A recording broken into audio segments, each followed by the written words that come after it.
الحمد لله رب العالمين والصلاة والسلام على رسوله الأمين وعلى آله وصحبه أجمعين. Alors on va continuer Inch'Allah Surat al-Falaq et nous allons parler brièvement de sihr, de la sorcellerie, et nous allons nous étaler sur le sujet de la jalousie. Alors sihr, les savants disent que c'est le fait de faire des nœuds et d'insuffler dedans en demandant de l'aide aux démons, shayatin.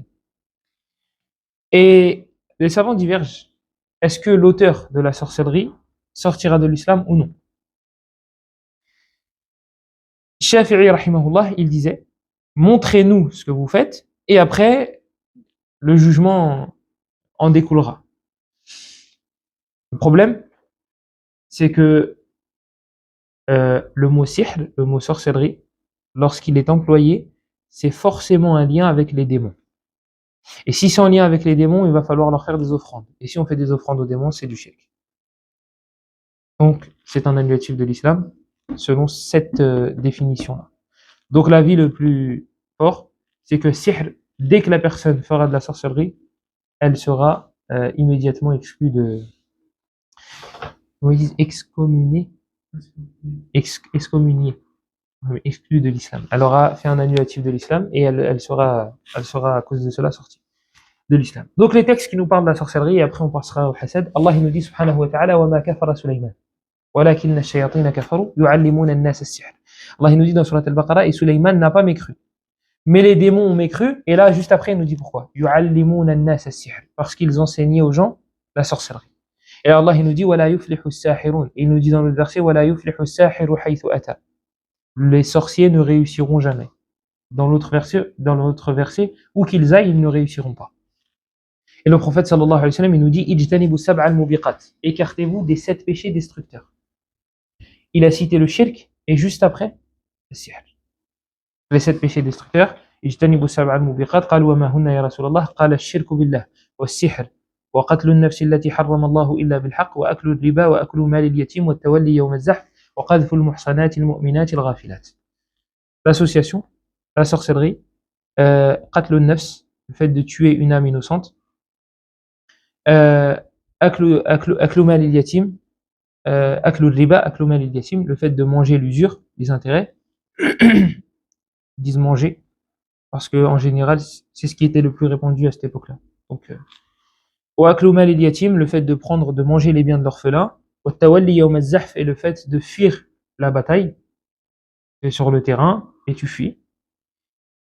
Wa qadhfu al-muhsanat al-mu'minat al-ghafilat, et le fait de dire qu'une femme croyante, innocente, a forniqué. Et ici, c'est le mot femme, mais c'est vrai aussi pour les hommes. Mais comme c'était plus répandu, on jette la faute sur les femmes, eh bien, il a cité les femmes. Donc ça, c'est les 7 péchés, entre guillemets, capitaux. Ibn Abbas, il a été questionné sur ça. Est-ce qu'il n'y en a que 7 des grands péchés? Il a dit c'est plus proche de 70 que de 7. Voilà. Donc, il y en a pas mal des grands péchés. La définition d'un grand péché, c'est tout péché après lequel il y a une sanction qui est citée, ou une menace. On te dit, tu forniques, tu auras 100 coups de fouet. Oui, 100 coups de fouet. C'est un grand péché. On te dit, tu voles, on te coupera la main. C'est un grand péché. Pourquoi? Parce qu'il y a une répercussion, il y a une sanction. On te dit, celui qui pointe son frère avec une arme, eh bien, il sera maudit jusqu'à ce que les anges vont le maudire. Tu n'as pas le droit de pointer une arme à ton frère. Pourquoi? Parce que Shaitan peut te pousser à le tuer. Les anges, ils maudissent cette personne-là. C'est un grand péché. La femme qui refuse d'avoir des rapports avec son mari sans excuse valable, elle est maudite. Elle est maudite jusqu'au matin. Les anges la maudissent jusqu'au matin. Et dans l'autre version, dans Sahih Muslim, celui dans les cieux est en colère contre elle. Et un hadith, retenez-le, il est bien. Tous les hadiths sont bien, mais il y en a qui sont meilleurs que d'autres. Hadith, il a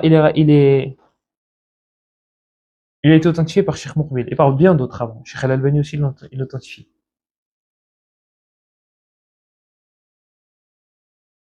Trois types de personnes, leur salat ne dépasse pas leur oreille. En gros, elle ne monte pas là-haut, elle ne monte pas au ciel. Et il dit, le prophète sallallahu alayhi wa sallam, une femme dont son mari a dormi alors qu'il était en colère contre elle. Tu vois, tu peux balancer un truc du genre, mets pas ton réveil pour le fajr, de toute façon ta salat elle montera pas. Il faut qu'elle la fasse quand même, mais c'est pour lui faire comprendre que, voilà. ثلاثة لا ترفع صلاتهم لا تجاوز صلاتهم آذانهم العبد الآبق حتى يرجع وامرأة باتت وزوجها عليها ساخط وإمام قوم وهم له كارهون. Trois types de personnes, leurs prières ne dépasseront pas leurs oreilles. Il dit Al-Abdul Abiq, le serviteur qui se sauve. Le serviteur qui sauve de son maître. Il est esclave, il sauve. وامرأة, ce qui nous intéresse. وامرأة باتت وزوجها عليها ساخط. Une femme dont le mari dort alors, une femme dont le mari est en colère, il a dormi en étant en colère. وإمام قوم وهم له كارهون. Et un imam que les gens détestent. Donc lui, il est imam, mais les gens ils le détestent. Mais les savants ils disent que si c'est parce qu'il fait la sunna, parce qu'il suit la sunna, alors ce ne sera pas à prendre en considération. Il le déteste pour une raison valable. Ah, ok, j'ai entendu un bruit. Du coup, on s'est perdu. Les péchés, les grands péchés. Donc ça, c'est la définition d'un grand péché. Parmi les choses qui prouvent qubh al-sihr, les effets néfastes du sorcier et de la sorcellerie, le hadith rapporté par l'imam Muslim. عن عبيد الله عن صفية عن بعض أزواج النبي صلى الله عليه وسلم أنه قال من أتى عرافا فسأله عن شيء لم تقبل له صلاة 40 ليلة. وفي رواية خارجة من صحيح مسلم من صحيح مسلم 40 يوما. وفي رواية فصدقه. Donc parmi les choses qui prouvent le fait que la sorcellerie est mauvaise, le hadith qui est rapporté par l'imam Muslim, selon Ubaydullah, selon Safiya, selon quelques femmes du prophète sallallahu alayhi wa sallam. Elles nous disent que le prophète a dit Man ata arrafan, quiconque va voir un devin, quiconque ira voir un devin, fasa'alahu an shay, et qui lui demande quelque chose, alors sa prière lui sera rejetée pendant 40 nuits. Dans la version ça c'est la version musulmane. Dans une autre version, il dit fasaddaqahu, et qui a cru en lui, alors sa salat sera rejetée pendant 40 jours. Version musulmane, 40 nuits. Ça change rien. Mais par contre, le petit ajout fasaddaqahu, et qui a cru, ça change. Ça change énormément. La version musulmane, elle est plus authentique. Donc ça veut dire que le simple fait de demander, même si tu n'y crois pas, eh bien la salat elle sera rejetée 40 jours. Et rentre dedans, les savants disent l'horoscope. 40 jours de salat non acceptés.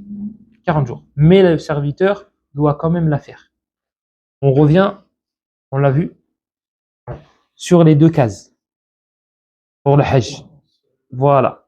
Il y a la case récompense et il y a la case obligation.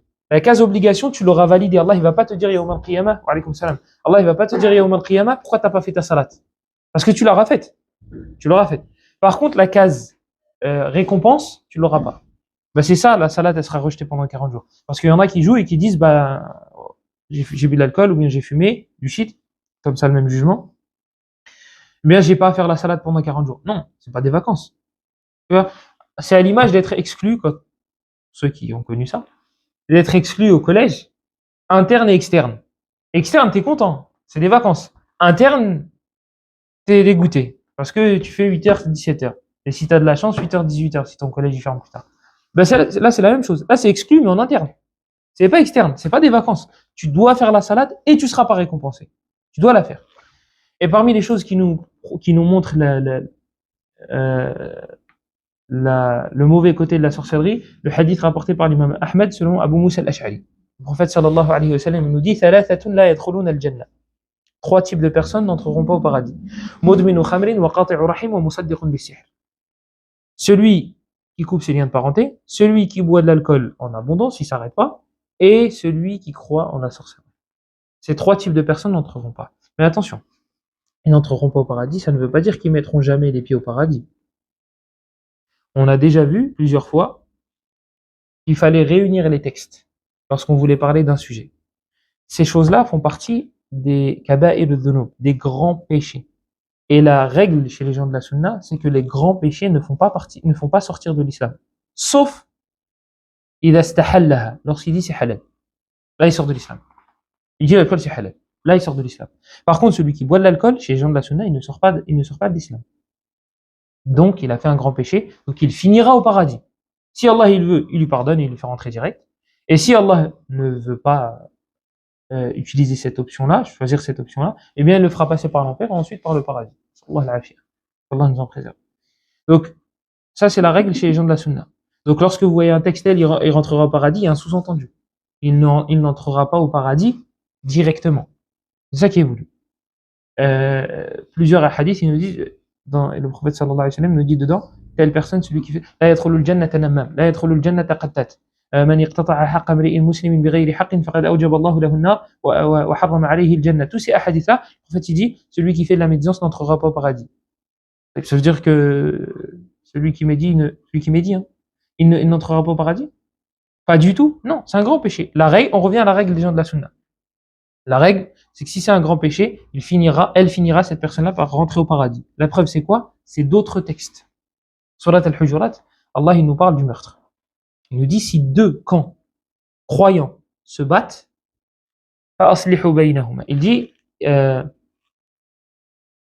dans Surat al-Hujurat, Ya ayyuhalladhina amanu. C'est quoi le verset? Alhamdulillah. وَإِن طَائِفَتَانِ مِنَ الْمُؤْمِنِينَ. Et si deux groupes de croyants se battent, s'entretuent. Pourquoi il les a caractérisés comme étant, il les a définis comme étant des croyants? Pour te dire que le meurtre, ça ne fait pas sortir de l'islam. Pourtant, le meurtre, c'est un grand péché. Donc, ça prouve que celui qui fait un grand péché ne sort pas de l'islam. Et même dans le hadith d'Abu Dhar, lorsque Jibril il a dit au prophète sallallahu alayhi wa sallam, Ya Muhammad, man mata min ummatika la yushriku billahi shay'a dakhala al-jannah, ou qala lam yadkhul an-nar. Jibril il a dit au prophète sallallahu alayhi wa sallam, toute personne de ta communauté qui n'associera rien à Allah n'entrera pas en enfer. S'il y a un sous-entendu, n'entrera pas en enfer éternellement. En fait, il lui dit, wa in zana wa in saraq, même s'il fornique et il vole, deux grands péchés. Jibril lui dit, wa in zana wa in saraq, même s'il vole et il fornique. Donc c'est ça la règle chez les gens de la Sunna, c'est qu'un grand péché ne fait pas sortir de l'islam. Donc lorsque vous entendez tel n'entrera pas au paradis, il y a un sous-entendu. N'entrera pas au paradis directement. Allahu a'lam. Donc ça c'est des textes. Oui. Sur la troisième règle, tu as dit que du coup, celui qui croit en la sorcellerie. Oui. Qui croit. Oui. C'est-à-dire qu'il croit en ses effets ou qu'il croit en son existence. Non, en ses effets, c'est une vérité. La sorcellerie, elle existe aussi, ça c'est une vérité. Maintenant que tu crois que les sorciers peuvent connaître l'invisible, là tu as touché au tawhid, à l'unicité d'Allah directement. Parce qu'Allah, il dit lui-même qu'il est le seul à connaître l'invisible. Eux, ils prétendent connaître l'invisible. Toi, tu dis oui, ben lui aussi, il le connaît. Donc là, la personne aura fait un annulatif de l'islam. Et une des choses aussi qui montre le hadith rapporté par At-Tirmidhi, selon Jundub. C'est Ismaïl ibn Muslim qui le rapporte selon le Hassan. Vous allez voir pourquoi c'est important. Selon Jundub, selon le prophète sallallahu alayhi wa sallam, il aurait dit Haddu sahiri darbatun bisayf. La sentence du sorcier est un coup d'épée. Voilà.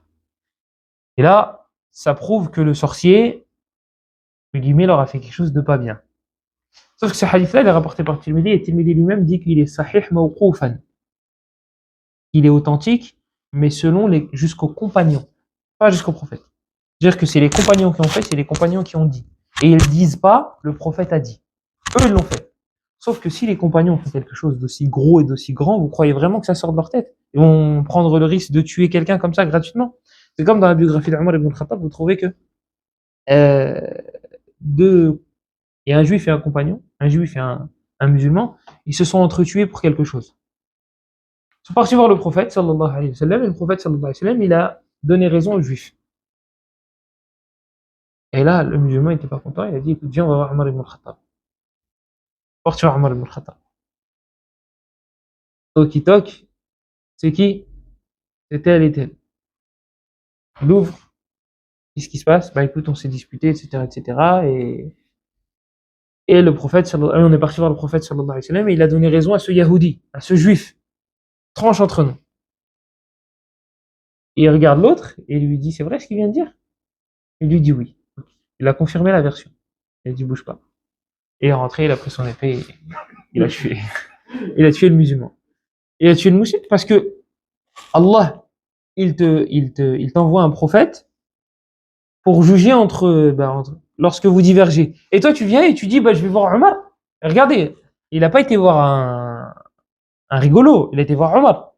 Nous, aujourd'hui, on dit le prophète, il a dit, tu dis oui, mais tel, il a dit. Et ce tel, justement, là, c'est un rigolo. Et j'attrape ma langue, quand je dis, je surveille mon langage. Donc, que dire d'une personne qui met des rigolos à côté de la parole du prophète? Tu dis, le prophète, il a dit, tu dis, oui, il y a divergence. Oui, mais divergence entre qui? Allah,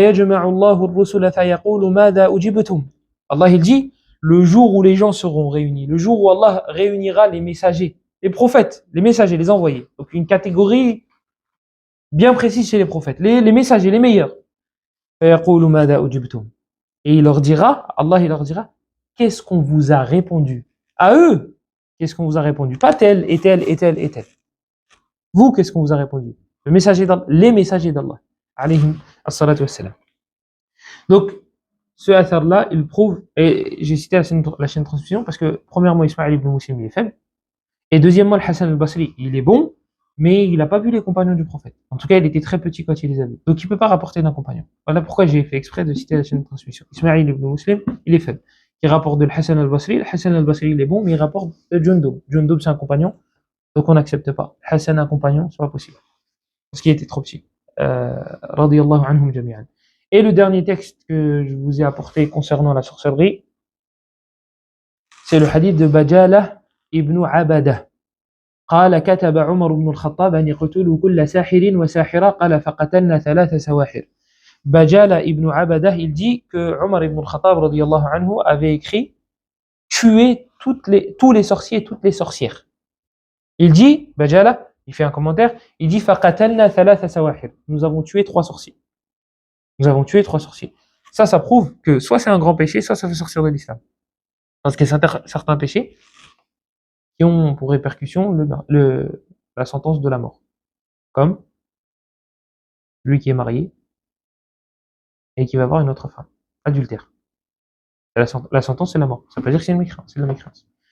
D'ailleurs, celui qui fait un péché et qui a une sentence ici-bas, il coupait la main par exemple, il a volé, coupé la main. Est-ce qu'il rencontrera Allah avec le péché d'avoir volé? Non. C'est sa peine. Il a purgé sa peine. Il doit plus rien, entre guillemets, à la société, comme ils disent. Taïb. Al-Hasad, la jalousie. Les savants disent, vous pouvez le mettre en devinette, le premier péché qui a été commis dans les cieux, le premier péché qui a été commis sur terre, c'est la jalousie. Pourquoi Iblis il a refusé de se prosterner? Il était jaloux de Adam. Khalaqtani min nar wa khalaqtahu min tin. Tu m'as créé de feu, tu l'as créé d'argile. Je peux pas me prosterner pour quelqu'un comme ça. Et après, il y a eu les enfants de ce péché-là. Le kibr, l'orgueil, etc., etc., etc. Donc le premier péché avec lequel Allah a été désobéi dans les cieux, c'est la jalousie. Le premier péché avec lequel Allah a été désobéi sur terre, c'est la jalousie. C'est qui? Les enfants de Adam alayhi salam. Hawa alayhi salam, notre mère, lorsqu'elle avait des enfants, elle les avait par paire. Elle les avait par paire. Un garçon, une fille, un garçon, une fille, un garçon, une fille. Des jumeaux. Ouais. Des jumeaux. Ça fait peur. Jumeaux, ça fait peur. Parce que c'est beaucoup de responsabilités du jour au lendemain. Mais Hawa alayhi salam, elle avait donc du coup 2 enfants. Et elle mariait donc cette paire-là, ces jumeaux-là, avec d'autres, pas entre eux. Elle ne mariait pas les deux. Et Habil et Qabil, donc ils les appellent comme ça dans les récits des gens du livre. Nous, on ne sait pas si c'est vrai, on ne sait pas si c'est faux. Nous, on n'a pas de texte. On n'a pas de texte qui stipule leur nom. Donc on a trouvé dans les récits des gens du livre, les savants du tafsir ont trouvé Habil et Qabil. Donc Habil et Qabil, c'est comme l'ange de la mort. Nous, on n'a pas son nom. Il l'appelle Azraël. Allahu a'lam, est-ce que c'est vrai ou c'est faux? Nous, on ne dit pas que c'est vrai, on ne dit pas que c'est faux. Parce qu'on l'a trouvé dans les récits des gens du livre. Ça se trouve, c'est une des traces qui... Et en plus, ils ont aucun avantage dans le fait de falsifier ce genre de choses, de falsifier les noms. Halal haram, ils ont un avantage. Voilà. Comme ça, ils disent, t'as vu, nous, c'est pas interdit chez nous. Mais les noms, ils n'ont pas d'avantage. Donc, Allahu a'lam. On ne sait jamais, c'est peut-être possible, ils ont quand même peut-être modifié. Donc, Habil et Qabil, ils se sont disputés pour une femme. Les deux voulaient une femme pour se marier. Et donc, ils sont partis voir leur père, qui est Adam alayhi salam. Ils sont partis voir Adam, c'est fort, vous imaginez? Adam, il est là, 30 mètres. Ils sont partis voir Adam alayhi salam. Ils lui ont dit, voilà, on veut une femme, etc. Comment on fait? Il a dit, قربا قربانا. Allah il nous a raconté cette histoire-là dans Surat al-Ma'idah. واتلو عليهم نبأ الذي آتينا واتلو عليهم نبأ بني آدم بالحق إذ قربا قربانا فتقبل من أحدهما ولم يتقبل من الآخر قال لأقتلنك قال إنما يتقبل الله من المتقين قال لئن بسطت إلي يدك لتقتلني ما أنا بباسط يدي إليك لأقتلك إني أخاف الله رب العالمين. Adam alayhi salam leur a dit, bah, faites une offrande. Donnez quelque chose pour Allah. Donc Habil, il a apporté la meilleure des choses qu'il avait. Et il l'a donné de bon cœur. Habil, non. Inverse. Il a donné le truc qu'il avait le plus pourri. Hein? À l'image de nous, donne centime rouge. C'est un sadaqa. Et sadaqa, ça pique. Les cactus, tu fais ça, ça pique, tu dis, ah, non, je peux pas en fait. C'est dans ce sens-là. Donc Habil l'a donné, mais comme ça. Allah, il l'a accepté de Habil. Il l'a pas accepté de Qabil. Et là, Qabil, il a dit, attends, on va marcher là dans la rue, toi et moi, et les gens vont dire, t'es meilleur que moi. Wallah, jamais de la vie. La aqtulannak, je vais te tuer. Habil, il a dit, écoute, la in basatta ilayya yadaka li taqtulani, ma ana bi basiti yadiya ilayka li aqtulak. Si tu tends ta main pour me tuer, moi je ferai pas de même. Ibn Jarir al-Tabari, il dit, et ça c'est fort, il dit que Habil, il était plus fort que Qabil. Le gentil, il était plus fort que le méchant. Et il lui a dit, je vais pas attendre. Imagine ton petit frère. Donc c'est à l'image de ton petit frère. Il fait 20 kilos de moins que toi. Tu sais très bien que avec une claque, il va se calmer et il te menace. Et tu lui dis, bah écoute, si tu veux faire ce que tu veux, fais ce que tu as à faire. Et ben Habil, c'est comme ça qu'il a dit, il dit, si tu tends ta main pour me tuer, moi je ne ferai rien. Attention. Nous, dans la religion de l'islam, on a le droit de se défendre. Si quelqu'un vient pour nous tuer, on a le droit de le tuer. En fait, sallallahu alayhi wa sallam, il dit, Man qutila duna dinihi fahuwa shahid. Man qutila duna damihi fahuwa shahid. Man qutila duna ahlihi fahuwa shahid. Quiconque meurt en défendant sa religion, alors il sera martyr. Quiconque meurt en défendant ses biens, alors il sera martyr. Quiconque meurt alors qu'il défend sa famille, il sera martyr. Et quiconque meurt alors qu'il défendra son âme, sera martyr. On a le droit de se défendre. D'ailleurs, c'est pour ça que dans le Bukhari, Moussa alayhi salam, lorsqu'il est rentré chez lui, il a vu un homme, il dit, qu'est-ce que tu fais chez moi? Il a dit, je suis venu récupérer ton âme. Moussa lui a crevé l'œil direct. Bah oui, tu veux me tuer? Bah moi je te... Et c'était qui? L'ange de la mort. C'est l'ange de la mort. Donc il est monté voir Allah. Et il a dit, tu m'as envoyé vers un serviteur qui veut pas mourir. Et Allah il lui a rendu son œil. Et il lui a dit, va, descends, et dis à Moussa, al-hayata turid, est-ce que c'est la vie d'ici-bas que tu veux? Il a dit, si tel est le cas, alors tu vas auprès d'un bélier et tu arraches chaque poil. Pour chaque poil, tu auras un an. Imaginez-vous. Imaginez-vous, nous on nous propose ça. Chaque poil, un an. Et Moussa il a dit, si je dois mourir, alors je mourrai maintenant. Pour vous dire, on a le droit de se défendre. Il n'y a pas de, tu mets une claque, je te tends la deuxième joue. Non, non, regarde. Non, non. In kuntum rihan, faqad laqitum i'sara. Comme ils disent les Arabes, si vous êtes un vent, vous avez rencontré une tempête. Et il y a des vers de poésie sur ça, sur le fait d'être doux. لئن كنت محتاجا إلى الحلم إنني إلى الجهل في بعض الأحايين أحوج ولي فرس للحلم بالحلم ملجم ولي فرس للجهل بالجهل مسرج فمن شاء تقويمي فإني مقوم ومن شاء تعويجي فإني معوج وما كنت أرضى الجهل خدنا وصاحبا ولكني أرضى به حين أحوج. Il dit, si vous êtes doux, je serai doux. Mais si vous êtes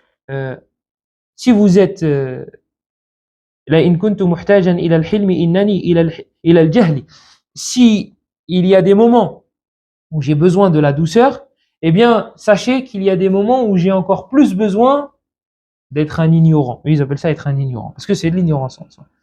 Il dit, معلش, pas grave. Il dit, j'ai un cheval pour la gentillesse. Je monte dessus quand il faut être gentil. Et il dit j'ai un cheval lorsqu'il faut être ignorant.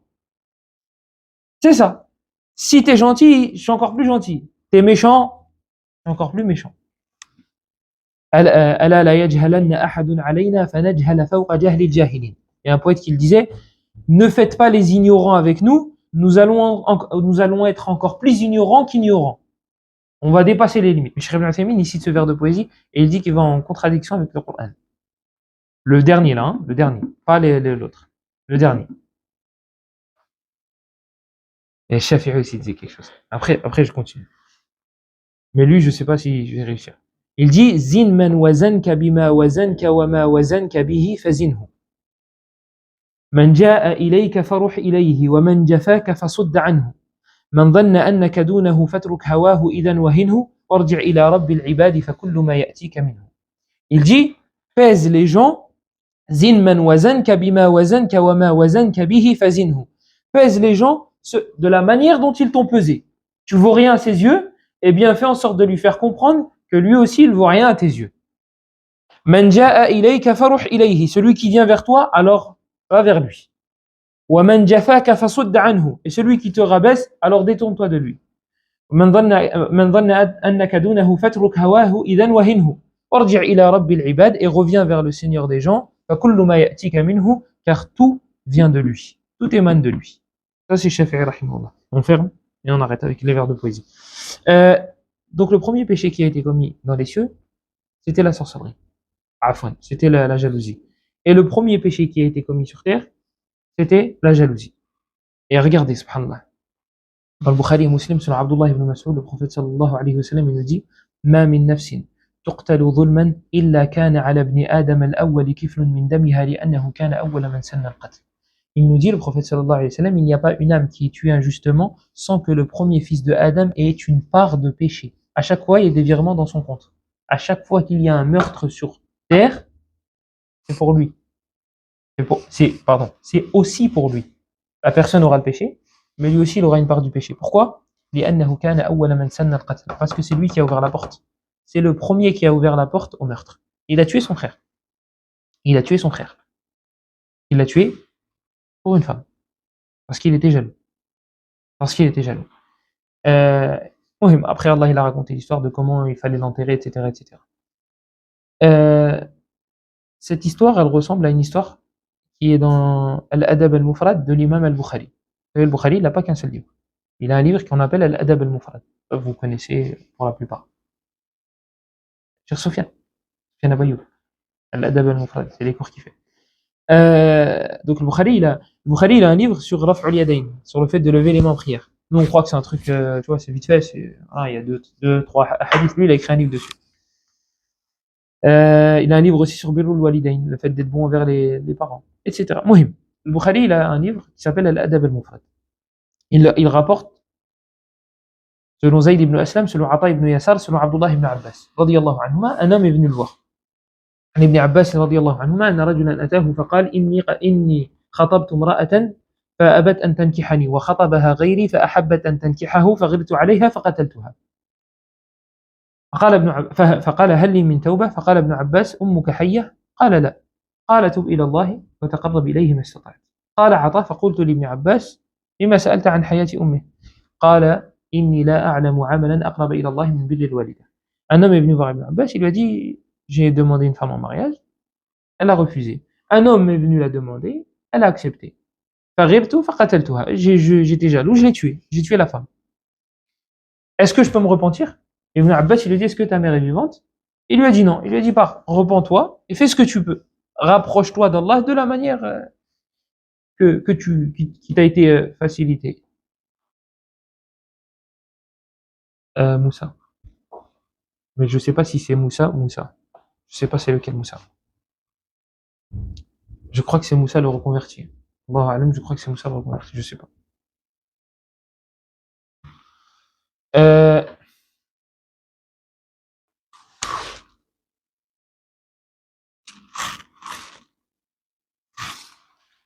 Du coup, Ibn Abbas radiyallahu anhuma, il lui dit est-ce que ta mère est vivante? L'homme il lui a dit non, et il lui a dit bah repens-toi et rapproche-toi d'Allah de la manière avec ce que tu peux. Approche-toi d'Allah. Ata ibn Yasar, l'élève d'Ibn Abbas, il dit, j'ai été voir Ibn Abbas et je lui ai dit, pourquoi t'as demandé sur la vie de sa mère? En fait, on dirait que je jure, la vie de sa mère. Pourquoi tu as demandé sur, est-ce que le fait, est-ce que sa mère est vivante? Et il lui a dit, parce que je ne connais pas une action plus aimée auprès d'Allah que la bonté envers les parents, que la bonté envers la mère. Et ici, on a cité ce athar-là plusieurs fois et on a dit plusieurs fois que, regardez Ibn Abbas, la façon dont il a formulé sa phrase. Il n'a pas dit, l'acte le plus aimé auprès d'Allah, c'est la bonté envers la mère. Il dit, je ne connais pas un acte plus aimé auprès d'Allah que la bonté envers la mère. Ça prouve qu'il reste à sa place. Malgré que on parle malgré que ça n'existe pas. Malgré le fait que on parle d'Ibn Abbas. On parle d'Ibn Abbas, radiyallahu anhuma, le cousin du prophète. La personne pour laquelle le prophète a fait des invocations pour qu'elle comprenne la religion correctement. Il dit, je ne connais pas une action plus aimée auprès d'Allah que la bonté envers la mère. Il n'a pas dit, il n'y a pas d'action, c'est celle-là et pas une autre, etc., etc. Donc ça m'a fait penser à cette histoire-là. Voilà pourquoi je l'ai ramené aussi. Les gens disent, subhanallah al-azim, ils disent, c'est mon frère, il peut pas me jalouser. Là, je parle de sang, frère de sang. Il dit, c'est mon frère, il peut pas être jaloux. C'est ma sœur, il peut pas être jalouse. Qabil et Habil, c'est des frères. La deuxième histoire de quelqu'un qui a été martyrisé par ses frères, c'est qui? Youssouf alayhi salam. Qu'est-ce qu'il a jeté dans le puits? Mais c'est ses frères. On va pas on va pas donner des adjectifs péjoratifs parce qu'ils se sont repentis et voilà. Mais la personne qui avait la décision la moins folle, c'était les personnes qui ont dit on le jette dans le puits. Et le premier groupe, ils voulaient le tuer. Hein. Le premier groupe, ils voulaient tuer leur frère. Les autres, ils ont dit non, vas-y, on va pas le tuer, on va le jeter dans un puits. Tu le laisses pour mort, c'est presque la même chose. C'est presque pire. Il va souffrir, miskin. Ce sont ses frères. Ce sont ses frères. Donc la jalousie entre frères et sœurs existe. Elle existe. Bon, après, faut pas être parano. Mais elle existe. Elle existe. Et on va voir les ilages, pas les médicaments. Les remèdes. Les remèdes. On les verra plus tard, Inch'Allah. Je pense pas qu'on les verra aujourd'hui. Il y a quelques histoires que j'ai réussi à voir. À l'époque de Mu'tasim, donc c'était un gouverneur, il y a eu un badawi qui est rentré. Un bédouin. Il est rentré et il avait une bonne façon de s'exprimer, une belle façon de s'exprimer. Et le Mu'tasim, ça lui a plu direct. Attendez, je cherche mon mot que j'ai appris aujourd'hui. Voilà. Ça n'a pas plu à un des vizirs. C'est ça le mot que j'ai appris aujourd'hui. Vizir. Ça n'a pas plu à un des vizirs. Il a commencé à avoir de la jalousie. Tu dis, comment? Lui débarque du jour au lendemain comme ça, il est proche. Et ça, c'est quelque chose qui est présent chez les machaïrs, donc les savants, les professeurs, etc. Lorsqu'ils rapprochent trop un élève et il met de côté les autres. C'est dangereux pour l'âme des autres. Parce qu'ils vont se dire, ouais, nous aussi, on aimerait bien être à côté. Donc c'est très, très, très, très, très dangereux. Et ça, le professeur, il doit faire attention à ce genre de choses. Et ça, c'est évoqué dans les livres qui parlent des étudiants en sciences et de leur comportement, etc., etc. Donc, tu vas en rapprocher un, d'accord. Il y a des raisons, tu vas le rapprocher parce qu'il est plus calé que les autres, etc. Mais attention, attention. Avec modération. Faut, comment Tassim le rapproche. Et un des vizirs, ça lui a pas plu. Un des vizirs, ça ne lui a pas plu. Un des vizirs, ça ne lui a pas plu. Peut-être qu'il est mieux sur le canapé. Hein. Peut-être que tu es mieux sur le canapé. Je vais le forcer à prendre une chaise. Un des vizirs, ça ne lui a pas plu. Donc, qu'est-ce qu'il a fait? Il a essayé de tendre un piège. Donc, il a été voir le Mu'tasim, il lui a dit, écoute, vu le gars là, le Badawi, il parle en mal sur toi. En plus, il dit que t'as mauvaise haleine. Ah, ça pique. Ah là, tu touches à... Le vizir, en attendant, donc il lui dit ça, et il dit à l'autre, viens manger chez moi. Donc il le ramène chez lui, il le fait manger, vous savez, subhanallah, le vice. Et il lui remplit son assiette d'ail. Il lui met plein d'ail. Et là, le Badawi, il faut qu'il retourne voir le Mu'tasim. Mais il pue. Donc qu'est-ce qu'il fait quand il retourne? Il fait ça quand il lui parle. Et l'autre, qu'est-ce qu'il se dit? Il dit, ah, il avait raison. Il a dit que je sens mauvais. Regarde, il met ça, il fait comme ça. Mais lui, il fait comme ça parce qu'il vient de manger de l'ail. C'est pour toi qu'il fait ça. Et l'autre, il ne le sait pas. Il dit, ah oui, d'accord, c'est comme ça. Okay. Il appelle quelqu'un, il dit, stylo, une feuille. Il n'y avait pas de stylo à l'époque. Il écrit. La feuille. Et il dit à Al-Badawi, tiens, tu vas à tel endroit et tu passes cette lettre-là. Il dit, ok. Miskin, naïf. En vrai, Miskin, c'est pas lui, Miskin. Naïf, voilà, c'est. Il passe. Et là, le vizir. Le vizir, qu'est-ce qu'il fait? Tiens, il lui passe un cadeau.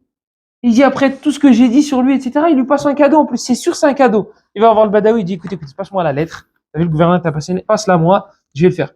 Il dit ah, sérieux? Tu m'enlèves cette tâche-là? Il dit ok, il n'y a pas de problème, il lui passe. Et il y va, le gars il ouvre la lettre à la destination, tue celui qui te ramènera cette lettre. Tu dois tuer celui qui te ramènera cette lettre. Il lui a coupé la tête. Il lui a coupé la tête. C'est arrivé aux oreilles de Mu'tasim.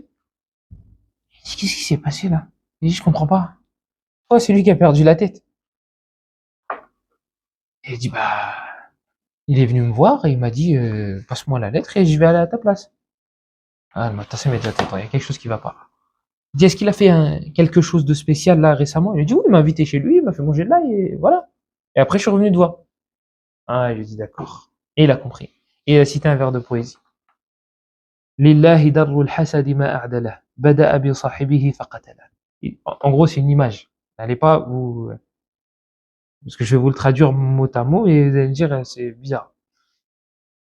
C'est une image, c'est des métaphores. Voilà, c'est une métaphore.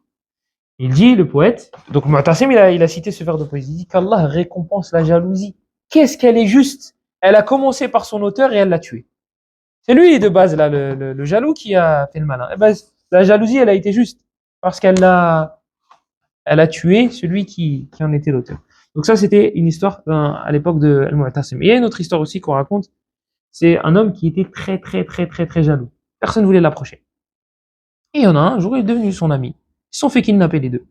Les deux se sont fait kidnapper. Et tout à l'heure, je l'avais le mot. Non, non, le vizir, ça y est. On a fini avec lui. Ça y est. Le mot, on le jette. Celui, hein? Non, celui qui a kidnappé.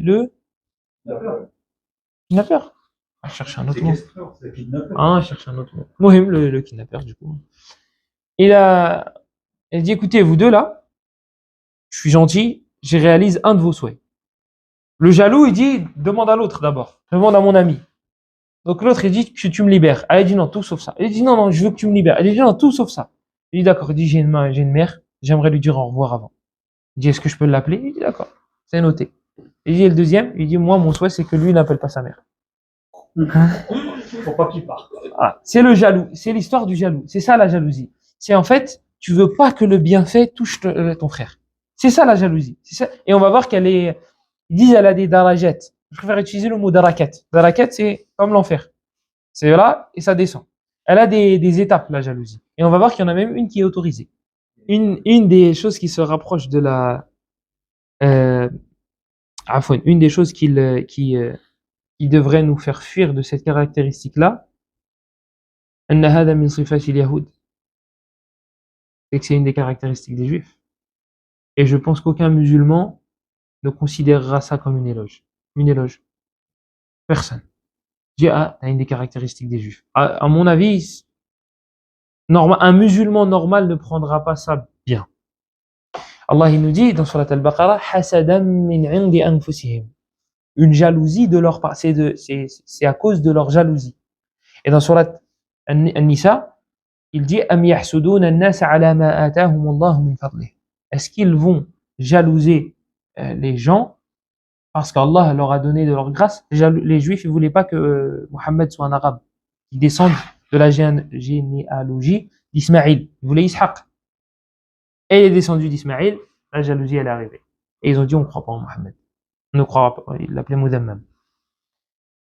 Donc c'est une des caractéristiques des juifs. Et le prophète sallallahu alayhi wa sallam, il nous dit dans le hadith rapporté par Ibn Majah selon Aïcha radiyallahu anha, Ma hasadatkum al-yahudu ala shay'in ma hasadatkum ala salami wa ta'min. Les juifs ne vous ont pas jalousé comme ils vous jalousent du salam et du ta'min. Du fait que vous dites salam entre vous et que vous dites amin dans vos invocations. Et c'est ça, subhanallah, que les musulmans n'arrivent pas à comprendre. En t'accrochant à ta religion, ils vont être jaloux. Et donc, du coup, ils vont tout faire pour que tu ne t'y accroches pas. Et le seul moyen de les satisfaire, il est cité dans le Coran. Walan tarda. Allah, il dit, regardez le terme qu'il a utilisé. Lan, c'est pour dire jamais. Allah, il dit, walan tarda. Ils ne seront jamais satisfaits. Qui? Walan tarda anka al-yahud walan nasara. Hatta tattabi'a millatahum. Les juifs et les chrétiens ne seront jamais satisfaits de toi, jusqu'à ce que tu suives leur religion. Donc, rabaisser l'islam pour les satisfaire, non. Enlève l'islam pour les satisfaire. Enlève-le. Et là, c'est bon. On a la clé, subhanallah. On sait comment les satisfaire. Il n'y a pas besoin d'enlever ce précepte et de dire que, non, en fait, ça c'est pas haram, c'est halal. Non, non, non, c'est bon. On a la clé. Dis l'islam, c'est la mauvaise religion. C'est bon. Dis Mohammed, hachah, wakalla. C'est un menteur. Dès que tu auras dit ça, c'est bon, je serai satisfait. Il n'y a pas besoin de passer par des hilah, des ruses et des stratagèmes.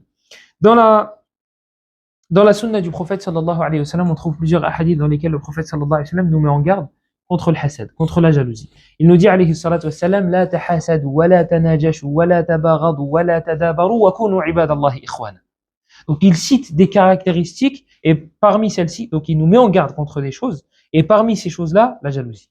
La tahasadu. Et à la fin, il dit, après avoir dit ne faites pas ça, et ne faites pas ça, et ne faites pas ça, il dit wa kunu ibadallahi ikhwana. Et soyez des serviteurs d'Allah et frères entre vous.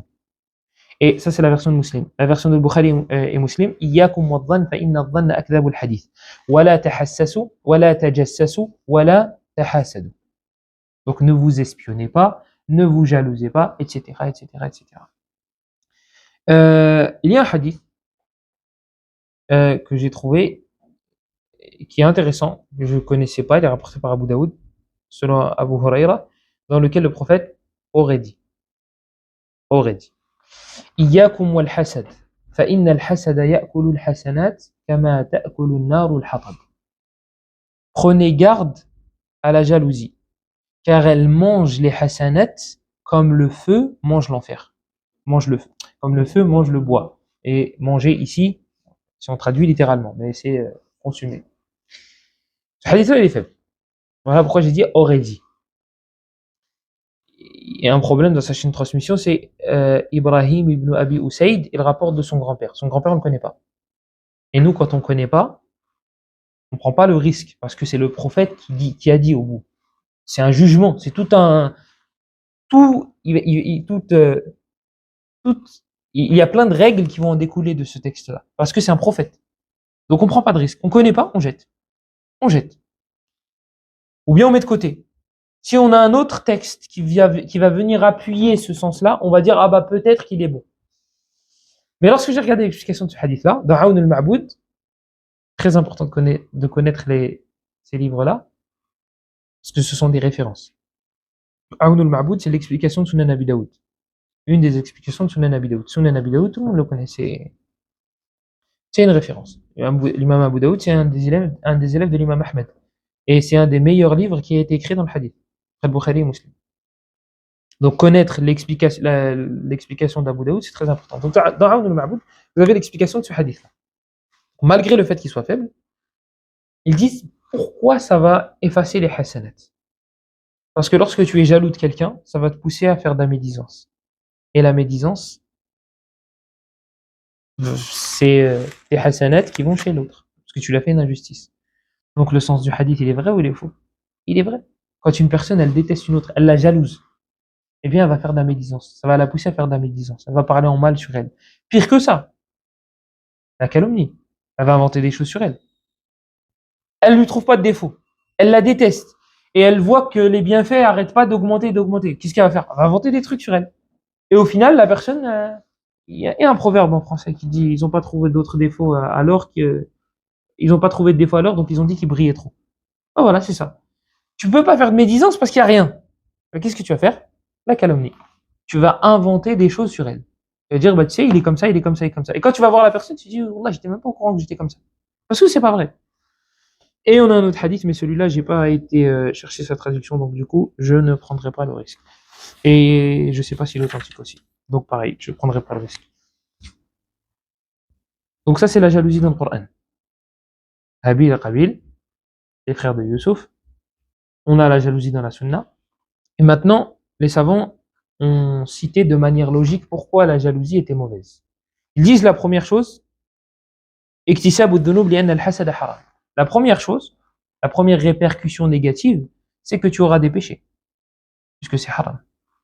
La deuxième répercussion négative, سوء الأدب مع الله, c'est un mauvais comportement envers Allah. Tu le jalouses parce qu'il a une belle voiture. Qui est-ce qui lui a donné une belle voiture? Allah. C'est lui qui détient sa subsistance. Donc en fait, c'est un mauvais comportement envers Allah. Parce que toi, tu détestes le fait que ce bienfait-là l'ait atteint. Tu es en train de détester ce qu'Allah a décidé pour ton frère. Donc c'est un mauvais comportement envers Allah. La troisième chose, c'est que le jaloux est tout le temps angoissé. Il est tout le temps angoissé. Dans sa poitrine, il n'est pas bien. Pourquoi? Parce que l'autre a eu ça. Et l'autre a eu ça. Et là, ça m'a fait penser à un livre. Je ne vais pas dire le titre parce que il y a des problèmes de croyance dans son truc. C'est pas un musulman qui l'écrit. Mais donc du coup, je vais pas citer l'auteur, mais c'est un Américain qui a écrit un livre. Et il a dit qu'en fait, lorsque la personne elle a des principes, en fait, tout va reposer, toute ta vie va reposer sur tes principes. Donc si tes principes entre guillemets sont bidons, eh bien tout ce qui va en découler sera bidon. Je vous explique. Et lui donne cet exemple-là, et c'est pour ça que j'ai pensé à lui. Il dit ton voisin, il y a des personnes qui se prennent la tête pour ça, hein. Vraiment, ça existe. J'espère que il y a personne ici. Il est pas bien parce que son voisin a une belle voiture, il a acheté une belle voiture. Il est pas bien. C'est la jalousie, hein. Ça rentre dans la jalousie. Il est pas bien. Mais en fait, le fait que tu ne sois pas bien prouve que c'est à cause de tes principes, en fait. Sur quoi reposent tes prises de tête, etc. Sur tes principes. Si tes principes sont mauvais, bah, tout ce qui va en découler sera mauvais. Toi, t'es pas bien parce que lui, il a une belle voiture. Mais quel principe tu as pour ne pas être bien à cause de ça? C'est pas possible. Donc, lui, il dit que, il utilise un terme très familier, il dit que bon, on va esquiver, que les principes bêtes, hein, sont souvent liés à des choses extérieures, des choses matérielles. Et que les bons principes, c'est un kafir hein, qui vous parle, hein. C'est un kafir. C'est un kafir. Lui, il dit que le matériel, ce sont des valeurs idiotes. Pour pas dire le terme. Lui, il dit ça. Et que les bonnes valeurs, c'est, eh ben, mettez-vous ça en tête. Lorsque vous avez des bonnes valeurs, tout ce qui va en découler sera normalement bon. Pourquoi on se met pas comme objectif tous les jours entre le Maghreb et l'Aïcha à la mosquée? Les anges, ils demandent pardon pour moi. Entre le Maghreb et l'Aïcha. 1h30. Bon, ici, c'est 1h10, mais on va régler ce problème, Inch'Allah. 1h30 ou un peu plus entre le Maghreb et l'Aïcha. Les anges, tous les jours, ils demandent pardon pour moi. Je meurs cette nuit, ben, moi, j'ai fait mon repentir. Les anges, ils ont demandé pardon pour moi. Ah, je vais rencontrer Allah propre. Tous les jours entre le Maghreb et l'Aïcha. Pourquoi on se met pas comme principe de jeûner tous les lundis et jeudis?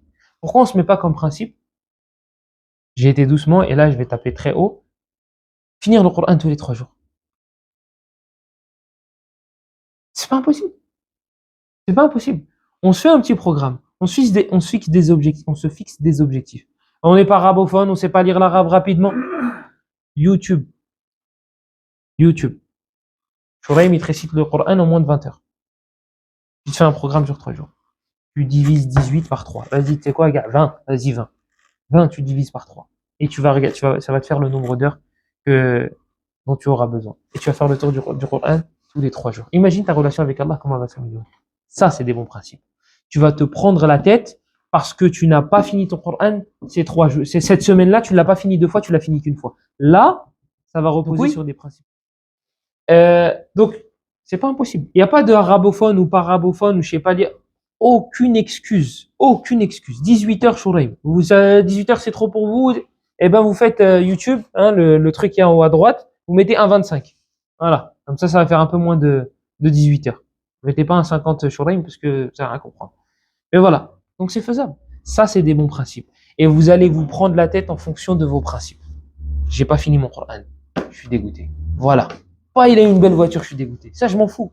Garde-la la dunya. Ali ibn Abi Talib, il disait, elle est dure la phrase. Elle est très dure. Ah ben, j'ai oublié de chercher la traduction. الدنيا الدنيا جيفة وطلابها كلاب. La vie d'ici-bas, c'est Jifa, c'est la bête qui est morte, mais qui n'a pas été tuée religieusement. Elle n'a pas été tuée selon les préceptes islamiques. Vous l'avez trouvée morte. Meïta. C'est la, je sais plus comment on appelle ça. En gros, c'est la bête morte que tu trouves que tu n'as pas le droit de manger. Cette viande-là, elle est impure. Tu la manges pas, tu la touches pas, tu. Ali ibn Abi Talib, il disait, la vie d'ici-bas, c'est ça. C'est une bête. وَطُلَّابُهَا كِلَابٌ. Et ceux qui la demandent sont des chiens. Toi, tu te bats pour cette bête morte, qui n'est même pas halal. Il dit, ben, الدنيا جيفة وطلابها كلاب. Dans une autre version, il dit, فَمَنْ أَرَادَهَا فَلْيَصْبِرْ عَلَى مُخَالَطَةِ الكلاب. Il dit, celui qui veut cette bête-là, eh bien qu'il patiente dans le fait de se serrer avec les chiens. Akramakumullah. Ah oui, c'est les chiens qui se battent pour les bêtes mortes.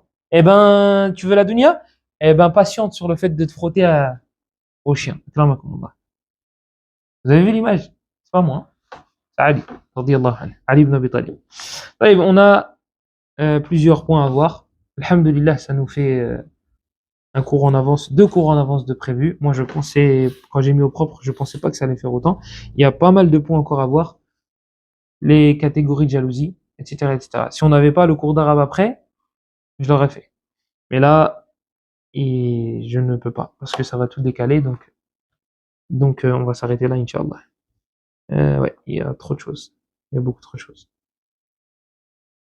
والله أعلم وصلى الله وسلم وبارك على نبينا محمد وعلى آله وصحبه أجمعين. سبحانك اللهم وبحمدك أشهد أن لا إله إلا أنت نستغفرك ونتوب إليك وصلى الله وسلم وبارك على نبينا محمد وعلى آله وصحبه أجمعين وبارك الله فيكم.